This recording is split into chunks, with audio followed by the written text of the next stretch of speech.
Yes, hello, McLaren. Wow. Let's face it, moments like this don't come along too often, so I'm taking you along this journey as I go about it. It's the first time I've stepped foot in this thing, so I'm just taking on board all of the incredible sculpture. So here we are. Welcome to the interior of the somewhat controversial, somewhat absolutely ridiculous McLaren Senna. Up until this point we have known it by its internal code name, the P15. In fact, I've known it for P15 so long that even though it's now called the Senna, I still keep referring to it as the P15. Anyway, we are sat in what the industry has began referring to this bracket of car as a hypercar, and I guess I want to sort of set the context of it as to what sets a supercar and a hypercar apart. Well, for me, to give it some context, I'm actually going to give you some information about the things that you actually don't see. In order to just, before we go into the really fine details of this car, almost set up your mindset for just the level, the bracket of machinery we are sat in right now. So, two things. The first thing is the brakes on this car.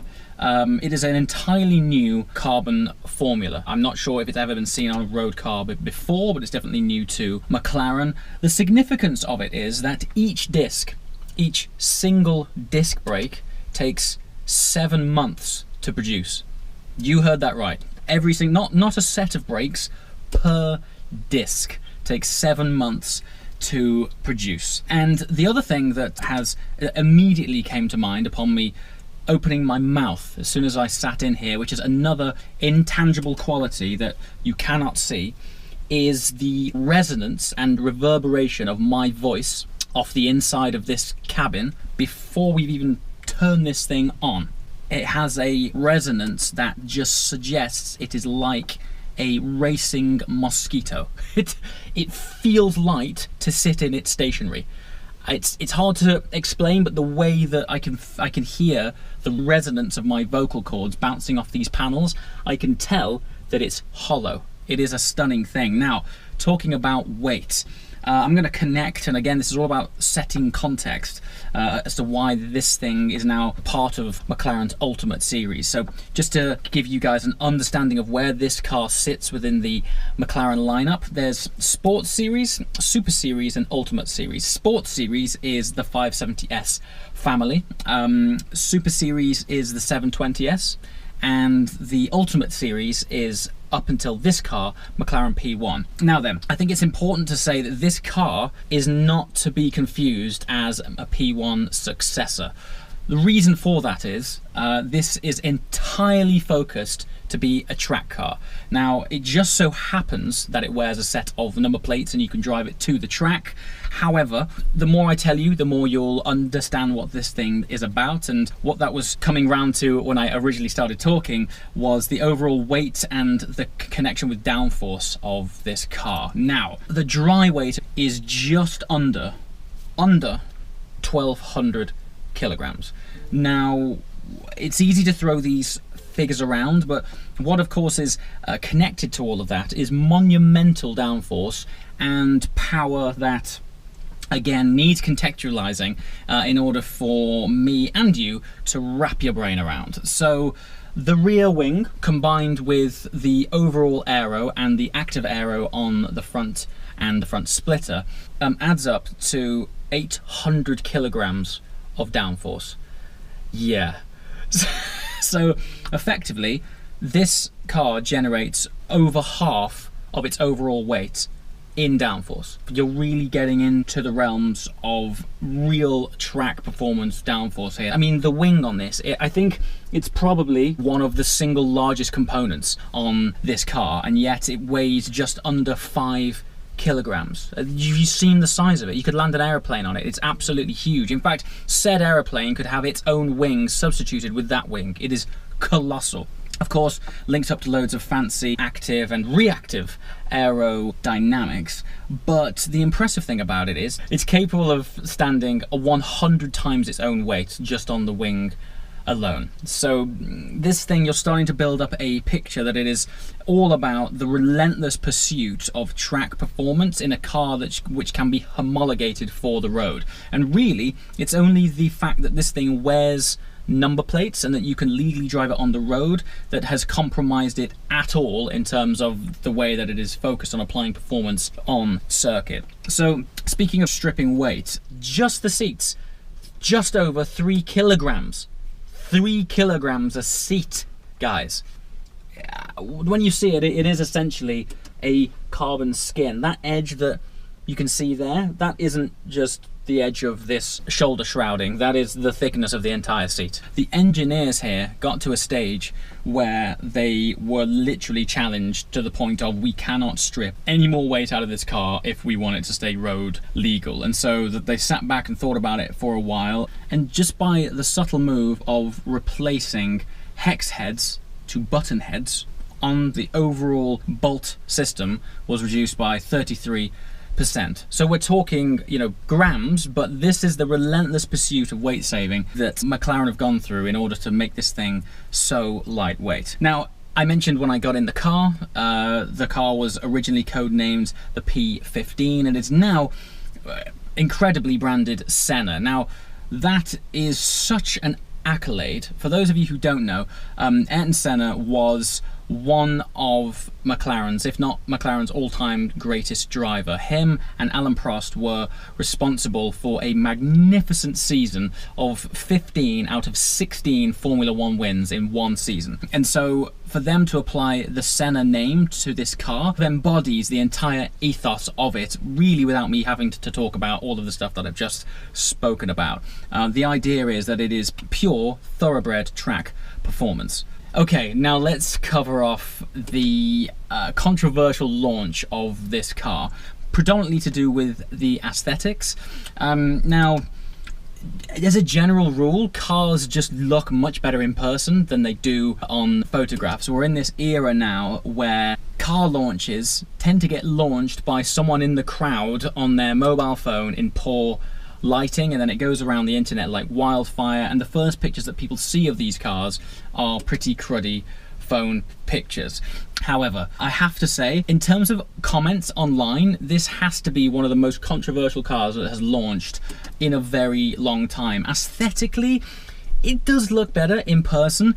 Overall, it does actually look fantastic. However, my eyes still can't warm to the side profile of it. It still looks a bit imbalanced. The thing is, when you understand what the car is, it is pure form follows function. McLaren, as I'm sure you've acknowledged by now, every single component on this car has a reason to exist. There's nothing here for show, and I think this car embodies the function more than the form, more than anything else. As a result, we're reading these figures, like these stats and figures of this car are just absurd. I mean, it truly is numbers which are typically reserved for race car speeds. But yeah, you know, when it launched, aesthetically not great. In person, I would say the majority of the angles on this car do look cool, but for me, side profile still looks imbalanced and a bit weird. I've got a feeling when I'm behind the wheel of this thing, I am not going to care. I think it's just going to be absurd. So one of the comparisons that has been made is that it basically looks like a 720S with a body kit on it. When you really stand back and look at it, the only similarities really are the fact that the headlights kind of look similar. When I tell you this is an entirely new car, it doesn't even share the same tub, which is incredible because obviously McLaren have put a huge amount of R&D into making Monocage 2, which is in the 720S. When they launched the pictures of that chassis, it was just engineering porn. And everyone, I think, when they first saw pictures of this thought, oh, it's just an augmented 720S. This is an entirely new chassis. I'm surprised at that. I honestly thought they were going to augment Monocage 2, but this is Monocage 3. It is entirely its own dedicated platform, the benefits of which, obviously huge weight saving because it's carbon. However, what is unique to Monocage 3, it basically has a dual layer carbon skin. The benefits of that is, obviously this is a super track focused car, and you'll notice there is not a roll cage in sight. The dual layering of the carbon tub makes this thing so strong that there was no need to have a roll cage for it. As a result, while there is basically no space to store anything in this car, again, totally focused on going fast, not carrying bags, they have been able to engineer spaces in the back which are specifically designed for helmets for driver and passenger. Otherwise, this sort of area here would be full of roll cage. Going back to weight and power, the car is 659 brake horsepower per ton. Okay, it's coming in at just under 800 horsepower overall power, but 659 brake horsepower per ton. Again, let's give it some context. If you watch this channel regularly, you've probably come across me driving the McLaren 720S quite often. I truly believe that when you get behind the wheel of that car, you should have to go for a separate driving license to deal with the amount of power and torque and overall ease of accessibility to performance that car has. Now, for some context, relating back to this thing, the 720S has just around 500 brake horsepower per ton. Okay, it is categorically one of the fastest cars I have ever driven. I liken it to a supercar that blurs the lines and truly overlaps into hypercar territory at 500 brake horsepower per ton. This has 659 brake horsepower per ton. Yeah. So earlier on when I got in and I was like, what is the difference here? What is it that elevates a car from supercar to hypercar bracket, or in McLaren's essence, what is it that goes from Super Series to Ultimate Series? It's everything I've just mentioned. It's actually more about the things you can't see than the things that you can. Speaking of the things you can, I have Andy Palmer here from McLaren to talk us around some of the intricate details and exterior styling and hopefully some stories we don't know about yet. You've seen the front wing. That is the front wing. That weighs 660 grams. Comparable to a... I wish you could feel this. I mean, it's like... Yeah, it is great. Almost a 570 in aluminium, which is still, again, very light. It's 2.2 kilos. But I mean, we've engineered that, so in terms of it, the way it's constrained, the way it's mounted, it's still a very stiff. It passes all our palm printing and dimpling tests. But yeah, and that goes through the entire car. Wow. All right, as mentioned inside, I'm here with Andy Palmer. He's Vehicle Line Director of Ultimate Series, and this is your newest installation of Ultimate Series. It is. It's the Senna. Firstly, welcome to this special area of McLaren that not a lot of people get to see. It gives us the opportunity to showcase the car to customers and the likes of your good self. So yeah, it's a new car, the Senna. Been in development about 2 years now. So we started with a brief in the beginning of 16, and that whole intent was setting up a car that enabled us, I suppose, to express what is Ultimate Series, which is very different from Sports and from Super Series, so the 570 and the 720. And with the Senna, we literally gave the engineers, the designers, and probably more important, the aerodynamicists, the ability to interpret those elements of physics or aerodynamics into a car. And what I mean by that is the surface, and what you're seeing now is very much focused around ultimate track times, ultimate downforce, and I suppose driver engagement, which is probably what all McLaren's is really about. Two things from my standpoint. Obviously, up until this moment, I've only seen pictures of it. Yep. Which, from an aero sculpture point of view, do not do it justice. The amount of scoops and flares on it are mad. For those who do get the chance to see it, and very soon, obviously, when we launch it at the various motor shows, I think you'll appreciate and understand what we've done with the detail on the car. From the moment the air hits the front splitter, the way it goes over the car, goes around the car, the way it feeds the radiators, the low and the high temperature rads, and obviously the way it hits and works with the aerodynamic devices, it's very much focused. And not only on the exterior, as you say, on the interior. We put a cabin inside and the design of the interior that was focused around the driver, that he or she, when she's there on the track, they're focused on the best possible lap time. And that's why the interior is quite minimalistic. Yeah, exciting looking car, and more importantly, even great to drive, which I bet, yeah. you'll experience soon, no doubt. Absolutely, yeah. So its fundamental platform is based around Monocage 3 now. Correct. So How far has that evolved from 2? A lot. So what we've done, if I go and open the car. Sure. So as we've said, all carbon fibre. The monocage, the centre part essentially of the car. So we have the carbon fibre tub that's been on every McLaren all the way back to about 1981. But what we've done, we've integrated in this bulkhead, this section. So unlike 720, where you've got obviously no visible or limited visible engine on display, what we've done here, we've exposed the engine a little bit more.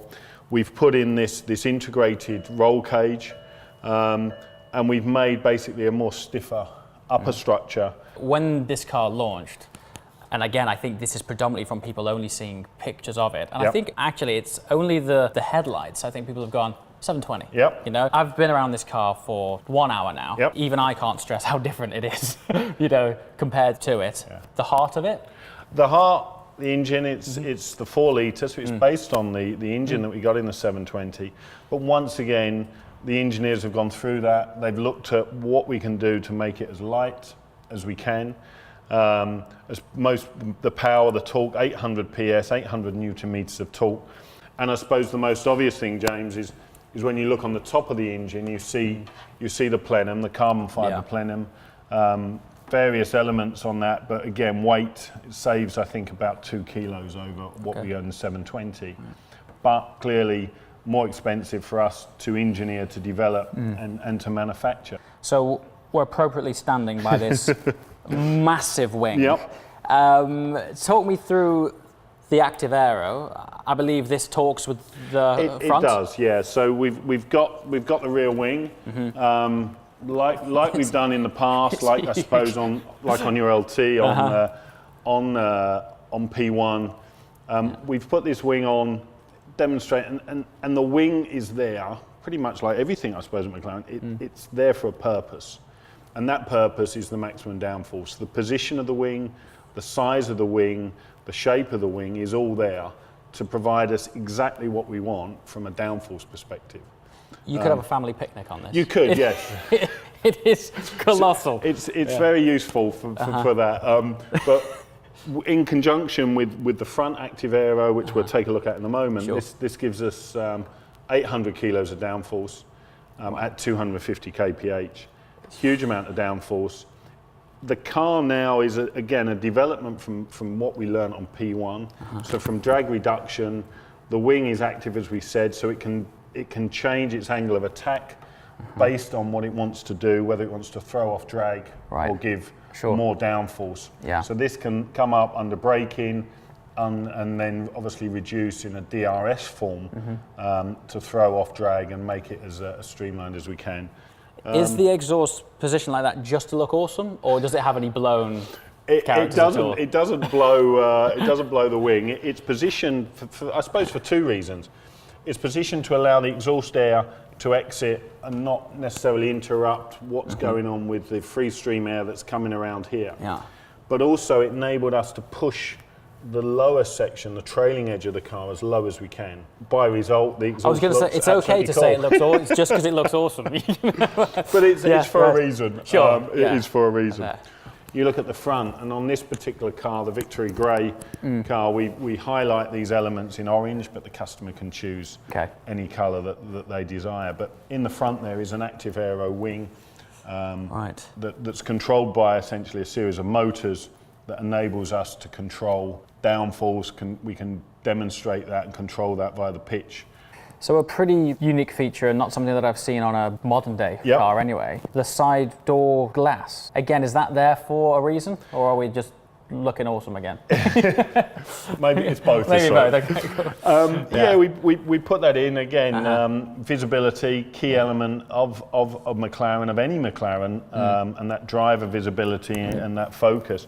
Actually, by needing the shape of the door and the flow of the air into the high temperature rad, we really had to push this surface in, which constrained us a little bit for package on the window regulator, which then enabled us to take this nice link back to F1. F1, I was going to say that. With the just like F1. half drop glass, Yeah. which again is a Very cool cool. feature. But it enabled us then to say, hey, this part of the door's not really being used. Why don't we? Why not? Why don't? And you can show off your posh sound system. exactly posh Bowers and Wilkins system. While you're at it, yeah. We were actually running a mule, probably it was about 2 years ago. We had a 12C mule running around with a piece of glass in it. Cool. Yeah.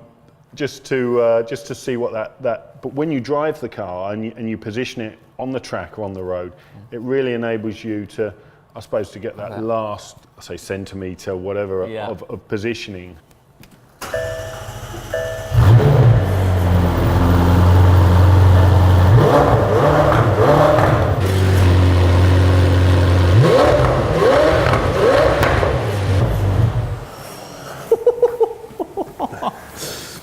Yes, it's distinctly a different breed, isn't it? It is a different breed. Wow. Yeah, I can't Brilliant. wait for you to drive it Absolutely. as well. And Well, give me your thank you very feedback. much. You're more than welcome anytime. Appreciate your time. And Thank you. we'll see you soon. As always, thanks for watching. I'll see you next time. Ciao.